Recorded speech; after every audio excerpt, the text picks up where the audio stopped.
सत्य दर्शन के इस मंच पर मैं आप सभी का हार्दिक अभिनंदन करती हूँ। बहुत बहुत धन्यवाद आप सभी का जुड़ने के लिए। फ्रेंड्स, आज का जो हमारा टॉपिक है कि ध्यान की प्रैक्टिस करनी क्यों जरूरी है। चाहे ध्यान हो या आपके जीवन का कोई भी काम हो, उसमें निरंतरता बनाए रखना जरूरी है। जब तक हम उसमें निरंतरता नहीं बनाएंगे तब तक उसका लाभ नहीं दे सकते। आइए थोड़ी सी बात करते हैं इसके ऊपर।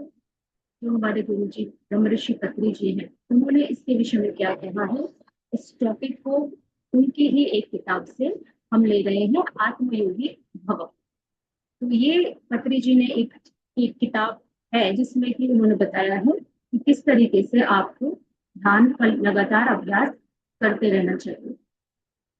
गुरु जी कह रहे हैं कि जो हमारा वर्तमान है, जो आप प्रेजेंट चल रहा है, वो आपके पास्ट से आया है, और जो आपका भविष्य है वो आपके प्रेजेंट से आएगा। यानी कि जो दोनों के बीच में स्थित है वो है हमारा प्रेजेंट, कि हम प्रेजेंट में क्या कर रहे हैं। इस स्थिति में आज हम क्या करते हैं, जो आज आप करेंगे उसी का असर आप अपने जीवन में आगे देखेंगे। इसीलिए हमें क्या करना चाहिए, ध्यान की जो प्रैक्टिस है वो लगातार हमें करते रहना चाहिए। अब यहाँ पे बहुत से लोग हम में से ये कहते हैं कि आज मेरे जीवन में ये क्यों हो रहा है, मैंने तो बहुत अच्छा किया है, फिर मुझे ये क्यों नहीं मिल रहा। उसका रीजन है हमारा पास्ट। अब ये पास्ट या तो हमारे कुछ सालों पीछे का पास्ट हो सकता है, या ये पास्ट हमारे किसी पूर्व जन्म का पास्ट हो सकता है, जिसको हम आज तक अपने साथ लिए हुए चल रहे हैं। तो जब तक इस पास्ट से हम इसको सुधार नहीं करते, बार बार वो चीज हमारे सामने आती रहती है। तो हमने क्या सीखा कि जरूरत ये है कि हम प्रेजेंट में क्या कर रहे हैं। इसीलिए हमें कहा गया है कि हमेशा प्रेजेंट मोमेंट में ही आपको रहना है। पहली बात हमने सीखी कि चाहे हमारा पास्ट हो चाहे हमारा फ्यूचर हो, दोनों किस पे डिपेंड करते हैं, हमारे आज पे। आज आप जैसा करते हैं, कल को आपको वैसा ही उसका रिजल्ट मिलेगा। जैसे अगर आज आप नौकरी ढूंढने निकलते हैं, आज आप उसकी कोशिश कर रहे हैं, उसकी तैयारी कर रहे हैं, 10 जगह इंटरव्यू देने जा रहे हैं। फ्यूचर में क्या होगा, फ्यूचर में आपको वो नौकरी मिलेगी, क्योंकि काम आज आपने प्रेजेंट में किया है ना। क्योंकि हमारे लिए तो कुछ घंटे बाद भी फ्यूचर हो जाता है ना, इसी मोमेंट पे तो प्रेजेंट है। इसी तरीके से आगे आगे हमारा जीवन चलता रहता है। संभालना किसको है, संभालना हमें अपने प्रेजेंट को है। तो दूसरी बात करते हैं। एक बार जो भगवान भोलेनाथ हैं, वो ध्यान में बैठे होते हैं और सारे देवी देवता जो हैं उनसे मिलने जाते हैं। तो जो देवी देवता हैं वो जाके देखते हैं कि भोले बाबा तो ध्यान में मग्न बैठे हैं। तो वो हाथ जोड़ते हैं और कहते हैं कि प्रभु, हम तो इतने जन्मों की ध्यान साधना करके आपके पास तक पहुंचे, और यहाँ आपको देख रहे हैं कि आप तो ध्यान में बैठे हैं। ये बात तो हमें समझ नहीं आई। तो भोले बाबा ने कहा, ये ऐसा है कि तुम इतने जन्मों की साधना से मेरे यहाँ तक पहुंचे, लेकिन ध्यान के माध्यम से जो अन्य लोग हैं, जो अखंड ब्रह्मांड है, इससे ऊपर भी बहुत से लोग हैं, वहां क्या चल रहा है, क्या हो रहा है, वहां तक कैसे पहुंचा जाए, ये मैं ध्यान के माध्यम से करता हूँ। और ये ध्यान के माध्यम से ही संभव है। उससे हमें क्या समझ आ रहा है, यात्रा यहाँ खत्म नहीं है। जब भगवान भोलेनाथ भी ध्यान कर रहे हैं आगे के लोगों के लिए, वहां जानने के लिए, तो ये इतना अनंत है कि हमारी यात्रा कभी समाप्त नहीं हो सकती है। तो इससे हमने क्या जाना कि निरंतर प्रयास करते रहना चाहिए।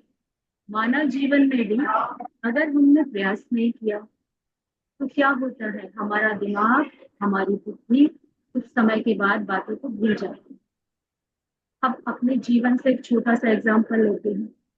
जैसे हमने पहले कोई कंप्यूटर का कोई प्रोग्राम सीखा, अब आपसे 3 महीने बाद या कुछ ही समय बाद पूछा जाने लगे कि इस प्रोग्राम को कैसे बनाया जाता है, जरा हमें भी सिखा दीजिए। अब आपने उस समय सीखा था, आपको अच्छे से आता था, लेकिन अब आपने 2-3 महीनों से कोई प्रैक्टिस उसकी नहीं की। क्या होगा? क्या आप सिखा पाएंगे? हो सकता है आप 50% 60% सिखा दें, उससे ज्यादा नहीं सिखा सकते, क्योंकि बिना प्रैक्टिस के हमारा दिमाग, हमारी मेमोरी, हमारी बुद्धि उसको निकाल देती, दूसरे सिस्टम में डाल देती है। कहते हैं ना कि जैसे काफी समय तक जब फाइल पड़ी रहती है, तो हम लोग भी क्या करते हैं कि या तो इसको डिलीट मारो, फालतू का यहाँ पे जगह घेर रही है ना। तो क्योंकि अब आपने कुछ नया सीख लिया, नए के लिए पुराने को हटाना पड़ेगा। इसलिए हमें क्या करना है, हमें लगातार प्रयास में बने रहना चाहिए, लगातार कोशिश करती रहनी चाहिए। चाहे वो ध्यान हो, चाहे आपने कोई विद्या सीखी है, कोई टेक्निक सीखी है, कुछ भी आपने सीखा है, आपने गाना सीखा है, आपने डांस करना सीखा है, आपने इंग्लिश बोलनी सीखी है, कुछ भी आपने सीखा है, अगर आपने प्रैक्टिस छोड़ दी तो समझ लीजिए वो सीखा हुआ और ना सीखा हुआ एक ही हो गया। क्योंकि क्या है, याद शक्ति है, जब तक आप किसी का इस्तेमाल नहीं करेंगे वो चीज आपके लिए डंप हो जाएगी। दूसरा एग्जाम्पल देखते हैं। एक डॉक्टर साहब ने अपने रिसर्च में कहा है कि हम 50 से 60 की जब एज आती है इंसान की, तो अक्सर लोग कहते हैं, उससे पहले भी कहने लगे हैं अब तो, कि मेरी याद शक्ति बहुत कमजोर हो गई है, मुझे याद नहीं रहता कि मैंने थोड़ी देर पहले क्या किया। बहुत से लोगों की ऐसी समस्या है। लेडीजें अक्सर क्या करती हैं, छोटे छोटे से एग्जाम्पल हमारे घर के हैं। कई लेडीजें कहती हैं कि अभी तो मैंने यहाँ चाकू रखा था और उसी चाकू को ढूंढ रहे हैं फिर सारे में। अभी तो मैंने यहाँ फोन रखा था, वो फोन आप ढूंढ रहे हैं फिर सारे में। फिर आप कहते हैं कि मेरी याद शक्ति कमजोर हो गई, मुझे याद नहीं रहती। ऐसा क्या हो रहा है? तो डॉक्टर साहब ने कहा रिसर्च के बाद कि ऐसा इसलिए होता है कि अब उन व्यक्तियों ने अपने दिमाग का इस्तेमाल करना कम कर दिया है। क्योंकि अब ना कोई हम मैथमेटिकल कैलकुलेशन कर रहे हैं, ना ही अपने दिमाग को हमने कहीं इंगेज कर रखा है कि वो अपनी ऊर्जा का इस्तेमाल करे। हम उसे मौका ही नहीं दे रहे कि वो अपनी चीजों का इस्तेमाल करे। दूसरे अंगों को भी ले लीजिए, शरीर के अंग हैं, बहुत सी सास क्या करती हैं कि एज उनकी नहीं हुई अभी, काम कर सकती हैं, लेकिन मनोदशा ऐसी होती है कि मेरी बहू आ जाएगी तो मैं कुछ काम के हाथ नहीं लगाऊंगी। बहुत लोगों को ऐसा देखा गया है। मनोदशा है, एक भाव है, जो पीछे उन्होंने सीखा है वो वही कर रहे हैं। अब अगर वो सास सारा काम बहू पे डाल दे और कुछ भी ना करे, कुछ समय बाद वो खाना बनाना भूल जाएगी। अगर उसे 1 साल बाद, कुछ महीनों बाद ही बोला जाए एक दिन कि आज बहू बाहर है तो मुझे खाना बनाना है, हो सकता है नमक मिर्च भी सही से ना डाले, खाने में वो स्वाद ना आए। क्यों? क्योंकि वो प्रैक्टिस भूल गई। समझ रहे हो बात? जीवन की छोटी छोटी चीजें में हमें प्रैक्टिस करनी पड़ती है। क्यों? क्योंकि हम इंसान हैं। हमें अगर शरीर मिला है ना, आप घूमना फिरना बंद कर दीजिए तो लोग कहते हैं हमारा वेट बढ़ गया। इसका मतलब आप एक प्रोसेस में थे ना। हाथ पैरों को चलाने के लिए आपको कुछ काम करना पड़ेगा। बहुत से लोगों की हाथों की ये जो हथेलियां हैं या उंगलियां हैं मुड़ती नहीं है, तो उनको डॉक्टर या एक्सरसाइज बताते हैं कि आप ऐसे कीजिए, मोड़ने की एक्सरसाइज कीजिए, पैरों को चलाइए, कहते हैं ना। तो क्या सीख रहे हैं हम कि बिना प्रैक्टिस के आपका, हमारा जो शरीर है वो भी काम करना बंद कर देता है। तो यदि दिमाग का इस्तेमाल नहीं करेंगे किसी भी चीज में, तो भूलना शुरू कर देंगे, क्योंकि अब उस दिमाग को आदत खत्म हो गई। जो भी आपने सीखा है उसमें निरंतरता बनाए रखने के लिए आपको उसका अभ्यास करते रहना चाहिए। इसीलिए जैसे हम ध्यान कर रहे हैं, अब आप क्या कर रहे हैं? अब आपने यहाँ 30 मिनट का ध्यान किया, उसके बाद आप कोई प्रैक्टिस नहीं करते हैं, क्या होगा? जो आपको रिजल्ट मिलना चाहिए था वो रिजल्ट आपको नहीं मिलेगा। तो फिर आप कहेंगे कि हमें तो कुछ फर्क नहीं हुआ। ये बिल्कुल वैसा ही है, क्योंकि अभी आप इस स्टेज पे नहीं है, अभी हम शुरुआत कर रहे हैं। एक बच्चे को देखिए, बच्चा कभी भी पैदल चलना गुडलिए से ही सीखता है ना। खड़ा होना खुद से कितने प्रयास करता है बच्चा, कितनी बार गिरेगा। क्यों? क्योंकि वो चलना चाहता है, उसमें उतनी ऊर्जा है। वो खड़ा होगा, गिरेगा, कई बार चोट खाएगा, हम उसे पकड़ेंगे, लेकिन बच्चा हार नहीं मानता। उसका रीजन क्या है? क्योंकि उस समय बच्चा हमारे जैसे इस बुद्धि का इस्तेमाल नहीं करता। वो ये नहीं सोचता है कि मुझे चोट लगेगी। ये तो जब हम बड़े हो जाते हैं ना, तब सोचते हैं। और विश्वास नहीं हो रहा हो ना, अपने घरों में देखिए, बच्चा पोटी भी कर देता है ना, तो अपने पोटी में ही खुद समझाता है। उसे नहीं पता कि मैं क्या कर रहा हूँ। बच्चे के आगे सांप भी आ जाएगा ना, उसे पकड़ लेगा वो। डर नहीं है उसके अंदर। ये आप सब लेडीजें हैं, सब जानती होंगी, ये कोई अलग बात नहीं है। सबके बच्चे हैं, बचपन में हमने देखा है अपने बच्चे। लेकिन बड़े होते होते ऐसा क्या हो जाता है कि हमारे एक चीज से डरना शुरू कर देते हैं, क्योंकि बुद्धि ज्यादा लगाने लगते हैं, दिमाग ज्यादा लगाने लगते हैं। जहां लगाना चाहिए वहां नहीं लगाते हैं। तो इस तरह से हमारा जीवन चलता रहता है। अब आगे गुरु जी बता रहे हैं कि ध्यान क्या है। ध्यान को आप समझिए एक बीज की तरह। लेकिन उस बीज की क्या खासियत है? इस बीज से आप एक पेड़ को जन्म दे सकते, है ना? तो क्या हमें पता है कि उस बीज के अंदर एक बड़ा वृक्ष भी छुपा हुआ है? जानते हैं हम। लेकिन इस समय तो आपको बस बीज ही दिखाई दे रहा है, वृक्ष नहीं दिखाई दे रहा। आप उस बीज की संभावनाओं को देखिए, वो एक बड़ा वृक्ष बन सकता है। लेकिन कब बन सकता है? जब आप उसे सही जमीन देंगे, उपजाऊ जमीन देंगे, जब उसे आप सही रोशनी देंगे, जब आप उसे खाद पानी समय पर देंगे। इसी तरह समझिए, ये जो ध्यान मिला है ना आपको, ये एक बीज मिला है। अब इस बीज को पेड़ आप कैसे बनाते हैं? ये सिर्फ आप बना सकते हैं। आपके लिए कोई कुछ काम नहीं कर सकता। हर गुरु अपने शिष्य को केवल बताता है, रास्ता दिखाता है। लेकिन उस रास्ते पर वो कितना चलेगा, ये उसकी खुद की पर्सनल इच्छा पर डिपेंड करता है, किसी के ऊपर डिपेंड नहीं करता। इसीलिए एक और कहानी के माध्यम से हमें बताने की कोशिश करते हैं। एक बार भगवान बुद्ध ने अपने शिष्यों से कहा, मैंने आप सबको कितना ज्ञान दिया है, क्या आप जानते हो? उस शिष्यों ने कहा, प्रभु आप ही बताइए। तो बुद्ध ने एक शिष्य से कहा कि सामने वाले पेड़ से कुछ पत्ते तोड़ के ले आओ। अब एक शिष्य गया और जितने पत्ते उसकी मुट्ठी में, उसकी हथेली में आ सकते थे, वो उतने पत्ते अपने हाथों में भरकर ले आया। तो अब शिष्य ने क्या कहा कि जितने पत्ते मेरे हाथ में आए हैं गुरु जी, मैं उतने पत्ते भरकर ले आया हूँ। तो बुद्ध ने पूछा, पेड़ पर और कितने पत्ते बाकी हैं? तो शिष्य ने उत्तर दिया, अनगिनत पत्ते हैं।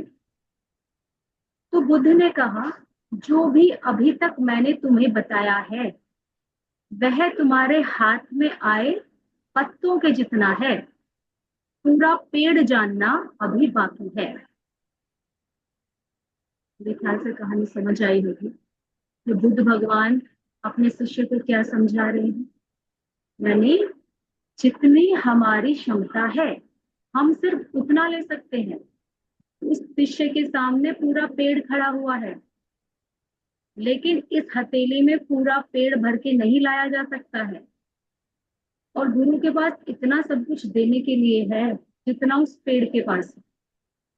तो हम कितना ले सकते हैं? जितना हमारी हथेली में समा जाएगा, उतना ही ज्ञान हम ले सकते हैं।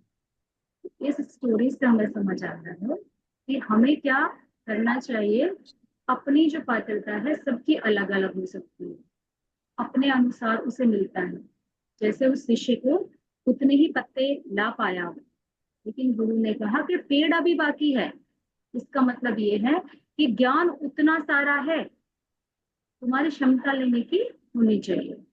ज्ञान कह लीजिए, अपने किसी भी फील्ड में मास्टरी करनी है ना हमें, चाहे हम एजुकेशन के सेक्टर में हैं, चाहे हम बैंकिंग के सेक्टर में हैं, चाहे हम हाउस वाइफ हैं, हम किसी भी सेक्टर में हैं, जो आपका फील्ड है आपको उसमें मास्टरी करनी है। अगर हम एक गृहिणी हैं तो हमारा फील्ड है हमारी किचन। अब जरा आप देखिए अपने किचन में जब हम खाना बनाते हैं कितनी बार कोसते हैं अपने आप को, क्योंकि आपका कार्यस्थल ही वो है और आप उसे ही दुत्कारते हैं बार बार। 20 साल 30 साल हमें किचन में हो जाते हैं, 3 टाइम का खाना लेडीज बना रहे हैं, कुछ 2 टाइम का, और हमें अपने स्थान से प्यार नहीं है। तो कैसे आप मास्टरी कर पाएंगे? छोटे छोटे चीजों को कम आंकने की जरूरत नहीं है। किसी को ये आंकने की जरूरत नहीं है कि मेरा क्षेत्र छोटा है और मेरा क्षेत्र बड़ा है। हर एक इंसान जिसमें है उसको उसी के अनुसार कार्य करना चाहिए। और एक और बात उन्होंने आगे यहाँ बोली, कई बार हम क्या करते हैं, हम कोई जॉब भी करते हैं तो हमारा जो मेन पर्पस होता है ना, वो पैसा कमाना होता है। तो उन्होंने कहा कि जब आपकी सोच सिर्फ ये रहती है कि इससे मुझे पैसा कमाना है, तो आप प्रोग्रेस नहीं करते। तो बड़ा अंदर का विषय है। आप प्रोग्रेस कब करते हैं? आप प्रोग्रेस तब करते हैं जब आपको अपने काम से प्यार होगा, तो पैसा उसके पीछे पीछे आएगा। ये किसी भी फील्ड में काम करने का सबसे सही तरीका है, उसके प्रति अपना आनंद जगाइए। अगर हम क्लास में बच्चों को पढ़ाते हैं तो हमें अपने काम में आनंद आना चाहिए, उसमें इंटरेस्ट लेना चाहिए। तो आपको टाइम पता नहीं चलेगा कब निकल गया। अगर आप बोझ की तरह पढ़ाएंगे तो आपको 1 घंटा 3 घंटे के बराबर लगेगा और आप घड़ी देखते रहेंगे लेकिन छुट्टी कब होगी। तो डिफरेंस समझाने का कोशिश कर रहे हैं कि पैसे कमाने में और नौकरी करने में हमारा जो उद्देश्य है तो क्या होना चाहिए। दूसरा एग्जाम्पल किसी और फील्ड का ले सकते हैं। अब देखिए खाना बनाने का लेते हैं, ये हमारी जिंदगी से जुड़े चीजें हैं जो हमें सुधारनी पड़ेगी। जब हमें कोई प्यार नहीं करता, कोई नफरत करता है, कोई गलत भाव से देखता है, तो क्या हमें अच्छी फीलिंग आती है? जरा सोच के बताएं, आती है क्या? किसी को भी नहीं आती। और जब हम हमारा कोई रिस्पेक्ट करे, हमें प्यार दे, अच्छे से बात करे, हमारी केयर करे, तो हमें कितना अच्छा फील होता है। ऐसे ही आपको अपने कार्य क्षेत्र में करना चाहिए, तब आप उसमें मास्टरी कर सकते हैं। और वो कैसे आता है? वो भी निरंतर अभ्यास से ही आता है, क्योंकि हमने 30 साल 10 साल एक काम को अपने तरीके से किया, लेकिन आज हम उसमें कुछ सुधार कर सकते हैं। तो शुरुआत हम आज से ही करेंगे। अब आप देखिए कि मैं कहाँ गलती करती हूँ। खाने में देखिए, खाने में गलती कहाँ करते हैं? पहला, हम खाना बनाने को ही बोझ समझ रहे हैं। कब ये काम निपटे, कब मैं कुछ दूसरा काम करूं। जैसा खाए अन्न वैसा हो मन। खाने का संबंध सीधा हमारे मन पे इफेक्ट डालता है। ये बड़े बुजुर्गों ने बहुत पहले से बात की। जो खाना आप बना रहे हैं, अगर आप गुस्से से बनाते हैं तो आपकी वही वाइब्रेशन उसके अंदर जाती है। फिर आप किसी को परोस रहे हैं तो झट से थाली पटक के खाना तो खा ले, ऐसे कर रहे हैं, वही भाव उसके अंदर आपने डेवलप कर दिया। तो क्या करना है हमें कि हमें खाने को भी सही तरीके से अपने कार्य क्षेत्र के अनुसार भी करना चाहिए। आज हमने क्या सीखा? आज हमने सीखा है कि किसी भी चीज में मास्टरी करने के लिए, चाहे ध्यान हो, चाहे आपका निजी जीवन हो, जो भी आपने पहले सीखा है या आप सीख रहे हैं, उसकी निरंतर आपको प्रैक्टिस करते रहनी पड़ेगी। वो चीज तभी आपके लिए फायदेमंद है। एक आखिरी चीज जो बात है इसके साथ हम आज के सेशन को एंड करते हैं। जीवन कैसे जीना है कि यूं ना मायूस होकर शाम से ढलते रहिए, जिंदगी भोर है सूरज से निकलते रहिए। एक ही ठाव पर रुकेंगे तो ठहर जाएंगे, एक ही ठाव पर रुकेंगे तो ठहर जाएंगे, धीरे धीरे ही सही राह पर चलते रहेंगे। तो आज के सेशन को हम वही विराम देंगे। आप सबका जुड़ने के लिए थैंक यू। मिलते हैं नेक्स्ट मीटिंग। धन्यवाद।